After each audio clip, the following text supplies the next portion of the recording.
From Korea to Germany. From Alaska to Puerto Rico.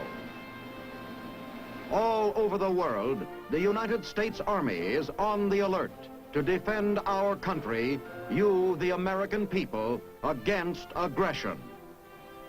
This is The Big Picture, an official television report to the nation from the United States Army. Now, to show you part of the big picture, here is Sergeant James Mansfield. This week, The Big Picture brings you the story of the Army's Military Police Corps. We have selected this subject because many persons are not fully aware of the diversified mission of the Army's military policing system. To show you the training of the military policeman and later how it is applied out of the classroom in Korea and other parts of the world, our Signal Corps cameramen have recorded on film this special report from the Provost Marshal General.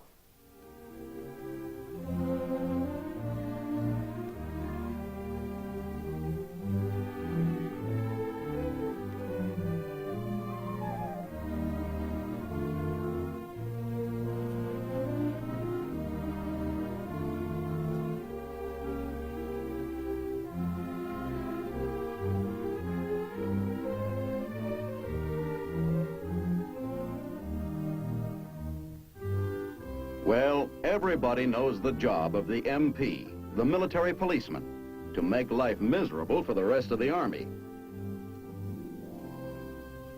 At least that's the idea our friend here might have. But then maybe he hasn't been around very much yet. The military policeman has a lot of duties besides keeping his fellow GI out of trouble.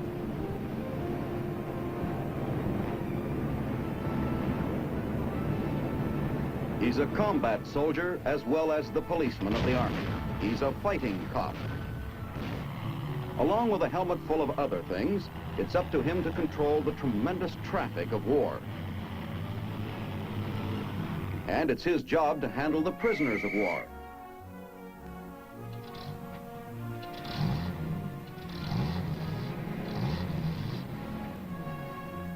He's responsible for the prevention of pilfering of military supplies.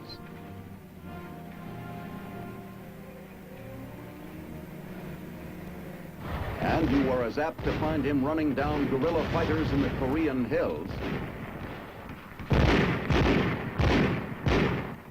as riding the highway patrol on the autobahns of Germany.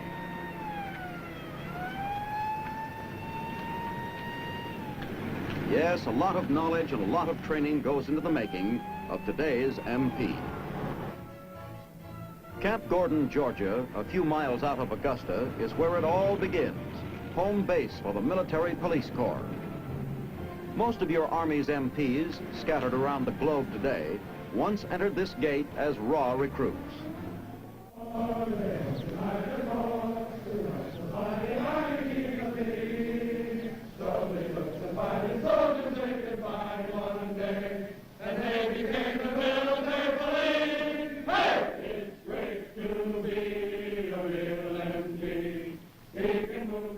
It's here in the Provost Marshal General Center that the military policeman gets his training, both as soldier and guardian of the military law. New recruits come directly from their induction centers to Camp Gordon for training as military policemen, and sometimes they wonder why. A soldier? Sure, but a military cop? And I imagine you're all wondering why you're here. Why you're going to be trained as military policemen. And maybe you don't like the idea of policing your fellow soldiers. Well, for one thing, policing your fellow soldier is mostly helping him to stay out of trouble. We've got a slogan in the Corps: of the troops and for the troops, and we take it to heart. First of all, you're going to become soldiers yourself with 8 weeks of rough, tough infantry basic training. And then you're going to get 8 weeks of training in the duties and techniques of being a military policeman. And when you're through, you're going to find yourself among the best trained, best uniformed, sharpest soldiers in the United States Army. And a funny thing, you're going to like it. You're going to be proud to be an MP. That's not an order, it's a prediction. 8 weeks of infantry basic training. Learning to employ the weapons and techniques of the fighting man.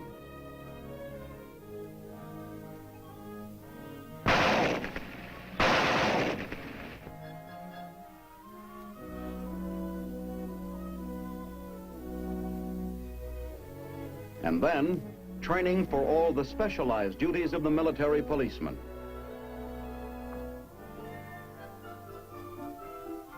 Traffic control is one of the major jobs of the MPs, and they've got to get awfully good at it, clear, authoritative. It's tough enough to handle traffic at a busy intersection during a peak hour, but if you ever have to keep big troop movements flowing where the enemy might be dropping shells on a road you're controlling, well, you've got to learn to think and move fast.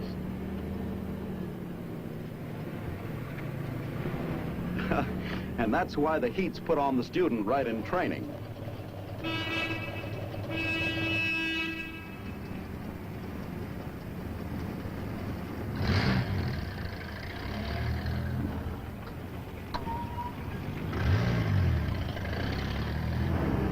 Trouble, and it's time for a cool head. Not that kind, though. It won't help.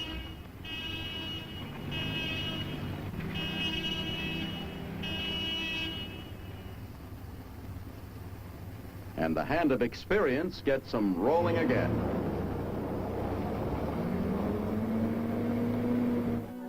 Apprehension of military offenders and suspects is another MP duty.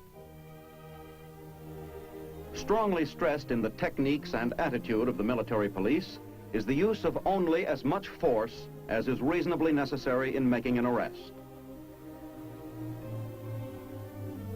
But you never take a chance on your suspect packing a concealed weapon.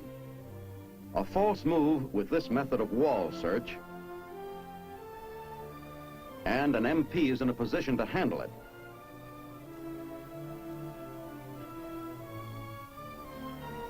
And the handcuffs. A foolproof way of getting them on without running into trouble. Where there's no question of the intentions of the man to be arrested, the military policeman has learned to take care of him, too. Psyduck?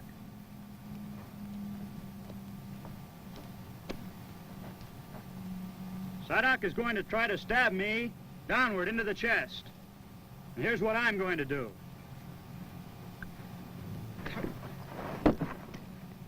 Force the knife out of the man's hand.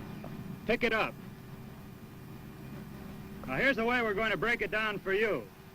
At the starting position, the knife will be held up in the air, prepared to stab downward into my chest in this manner. Starting position, shut, move. At ready, 1, as he brings the knife downward toward my chest, I block with my left forearm against his wrist. Ready, 1.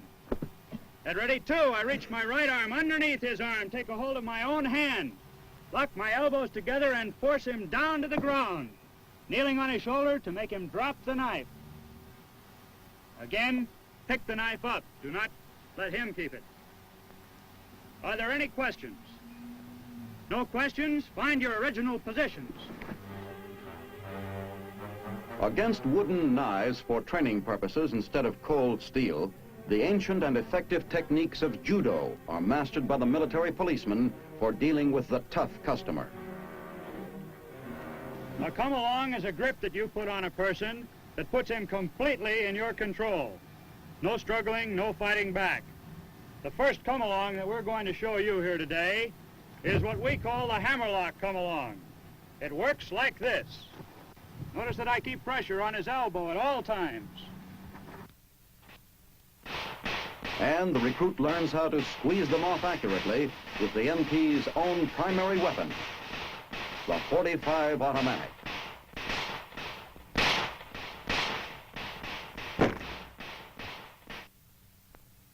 This phase of instruction is a practical exercise on riot control. The general situation: a mob of approximately 600 gathered in front of the governor's palace. When your Army is called in for restoring order in civil disturbances, the military police are trained to deal with them. The wedge formation is the formation used to strike into and split up a crowd or mob. Now keep in mind, however, that the platoon wedge is very vulnerable at the flanks. Therefore, we will commit our 2 support squads to lateral support. And when a riot alert comes in, even a practice one, things happen fast.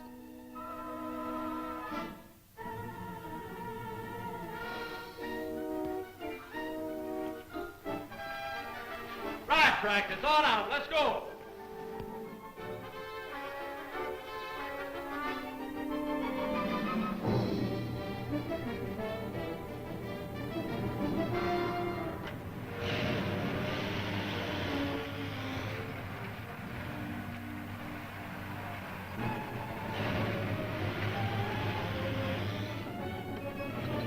An important premise in riot control, as with other MP work, is to exert the least force necessary to do the job.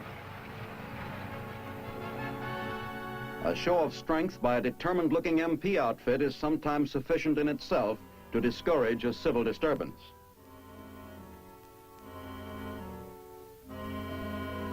Then there are the formations, each with a special purpose in breaking up a riot, and MP troops are trained to execute them with the precision of a chorus line.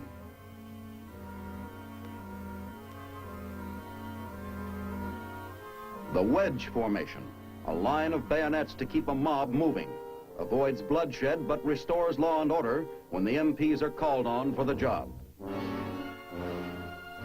Smoke helps too, harmless, but it's some protection against violence if the mob gets rough, and a psychological weapon to discourage the rioters.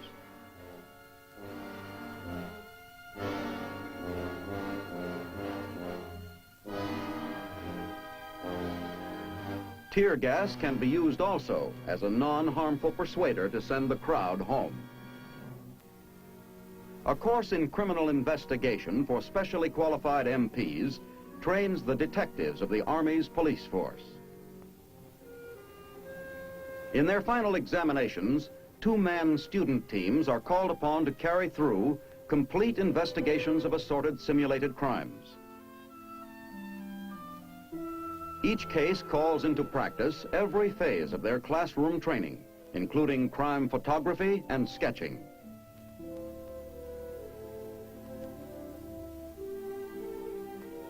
Our pair of student detectives here would appear to have a combination murder-robbery on their hands. Every shred of evidence, every clue is carefully noted and preserved. And let not our military Sherlocks overlook any possible bet.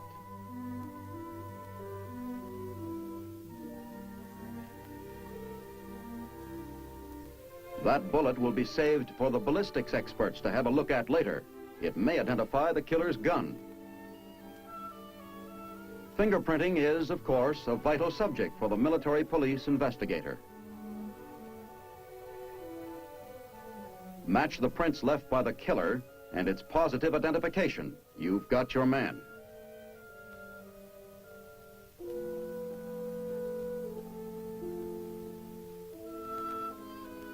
The clues lead the student team to a simulated suspect, and they learn how a lie detector might help get the truth from him.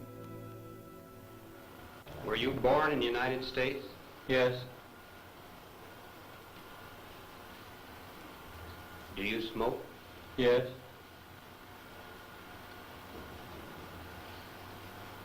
Do you know who shot Corporal Smith? No. Did you shoot Corporal Smith? No. The investigators find out that all questions for the lie detector must be short, clear, and require only a yes or no answer to properly evaluate the suspect's responses on the machine. Can you drive a car? Yes.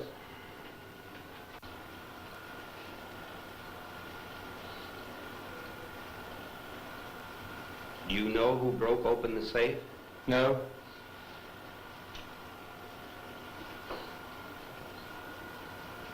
Did you break open the safe?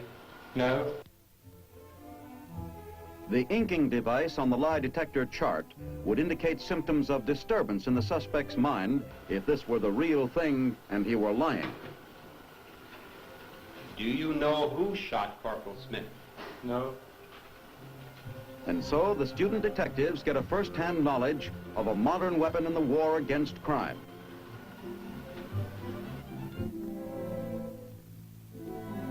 At the Criminal Investigation Laboratory, the trainees can become familiar with the very latest equipment for the analysis of evidence.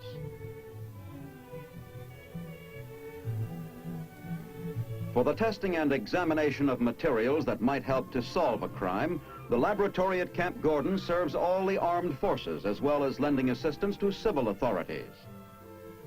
Here, the spectrograph burns a minute sample of the material to be examined for possible connection with a crime. Discovery of a tiny portion of a substance may help piece together the story. So sensitive is this device that a study of the photograph spectrum of the colors produced by the burning can actually detect the presence of a material making up only 1 part per million of the tested sample.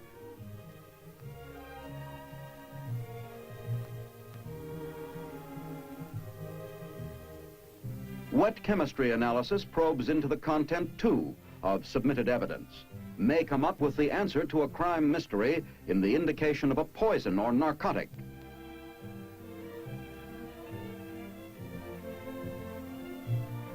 An X-ray diffraction unit, one of the few in the world. This machine delves into the possible criminal significance of a tiny sample of evidence by bombarding it with short wave to determine its crystal formation. In the ballistics department, bullets are fired from suspected guns to be checked with bullets found at crime scenes.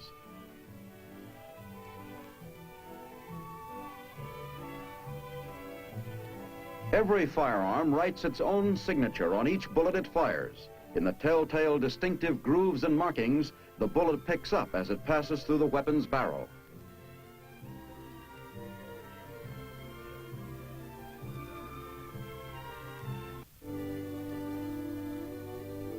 The matching of a bullet used in the commission of a crime with a bullet fired in a ballistics chamber has solved many a killing and other type of crime. A complete fingerprinting laboratory here, too, with every device for bringing out a print that may point to a criminal with positive identification.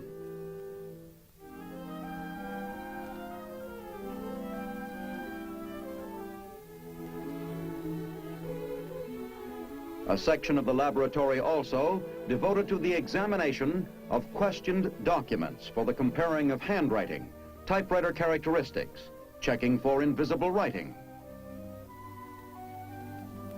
And when investigations have to be made on the spot for the military, a mobile criminal investigation laboratory, complete with all the necessary equipment, will roll out on the job.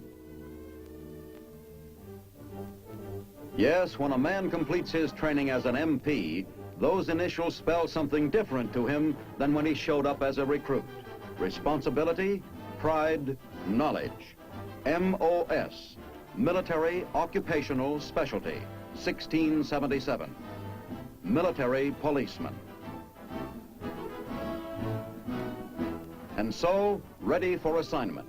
Ready to answer the next call from whatever spot on the globe it might come. The call for a trained MP. Maybe it's Germany, and one of the many important MP functions there, the Highway Patrol. This outfit is responsible for the remarkable job of reducing the accident fatality rate on German roads from 4 times greater than that of the U.S. to less than America's highway death rate.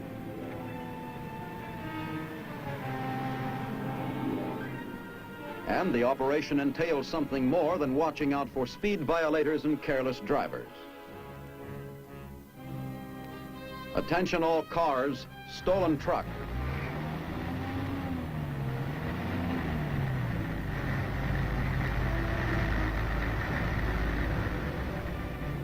The profits run high on stolen government property, but the military police are constantly putting practitioners of the trade out of business.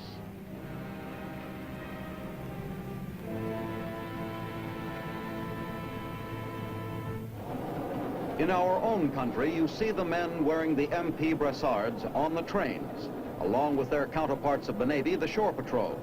Polite, helpful, but forceful, checking travel orders, identification, preventing trouble where possible. Dealing with it sternly, swiftly when it comes.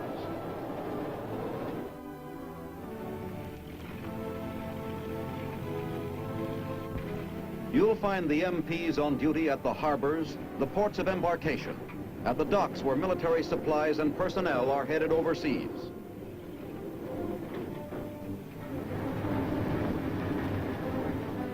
On guard against pilferage, sabotage, fire, helping to make sure the shipments are going to get where they're needed.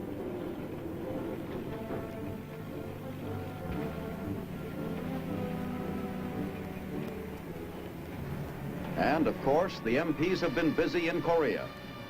A tremendous job, traffic control.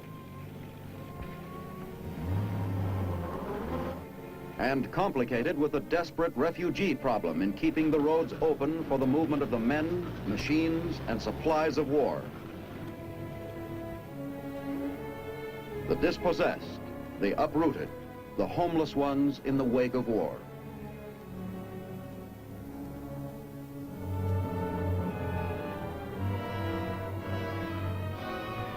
And at the moment of stern military necessity, these people still must be dealt with in the decent way of a democracy. Refugee control, another job of the military police. And on the job, making sure with detection devices that the enemy is not using our humanitarianism to smuggle in weapons behind the line. Road reconnaissance, too, a part of traffic control. A bridge bombed out, a road blocked, and the MPs have to come up fast with the answers on the alternate routes, detours. And so road reconnaissance crews keep constant check on routes, condition of bridges, facilities of every road in the area.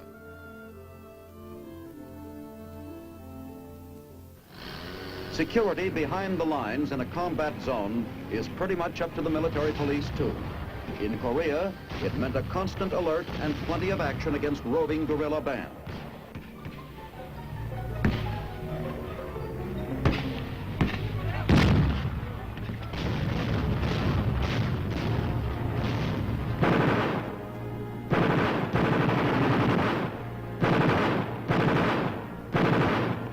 In Panmunjom, site of the Korean truce negotiations and the prisoner exchange, it was the MP who guarded the security of United Nations personnel and documents.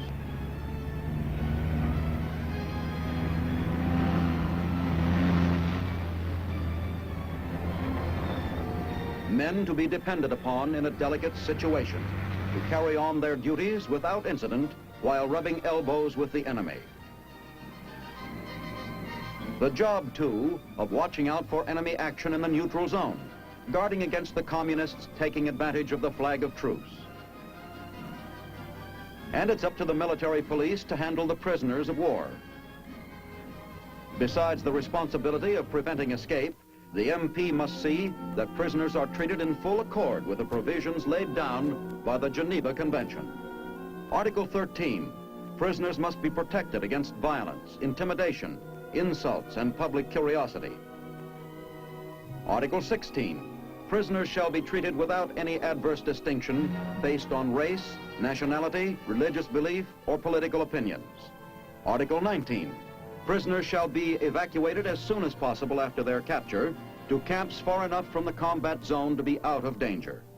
Article 26, the basic daily food rations shall be sufficient in quantity, quality, and variety to keep prisoners in good health. Article 27, clothing shall be supplied the prisoners in sufficient quantities to make allowance for the climate of the region. No prisoner may be employed on labor of an unhealthy or dangerous nature. Stern vigilance with human decency, the MP way of handling prisoners of war. Amphibious operation.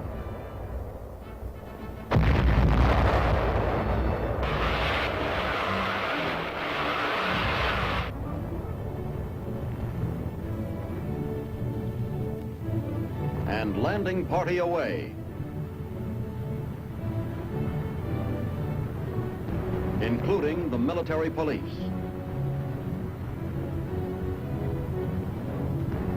The fighting cop, the policeman who storms his way in to take over his beat. He moves in with the infantry. And then he gets going on all the special duties, straggler control, prisoner handling. He's the man with the answers and the directions on the beachhead. Essential supplies are coming in fast, and it's the MP who has to see that a critical bottleneck doesn't develop. Traffic control, and there's got to be a map tucked away in an MP's head. He's the authority on routes and installations, and his information must be up to the latest shift in the battle line, knowledge of the latest road under fire. Nobody loves a cop, they say, except when you need one. Well, the U.S. soldier around the world has learned that he'll find the MP by his side in time of need.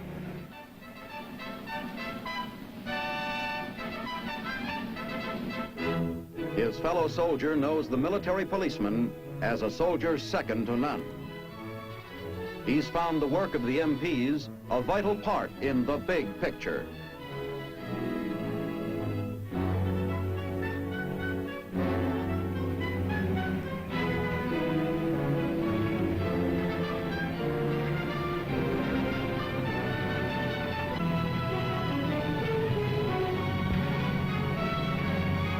He's come to know with respect the crossed pistol emblem of the Military Police Corps, the fighting police force of your Army. That is the story of the Army's military policemen, here at home and throughout the world. Today's modern MP is a respected member of your Army. He is respected for the job he is doing in carrying out so effectively the numerous phases of his mission. The Big Picture is a weekly television report to the nation on the activities of the Army at home and overseas. Produced by the Signal Corps Pictorial Center. Presented by the U.S. Army in cooperation with this station. You can be an important part of the big picture. You can proudly serve with the best equipped, the best trained, the best fighting team in the world today, the United States Army.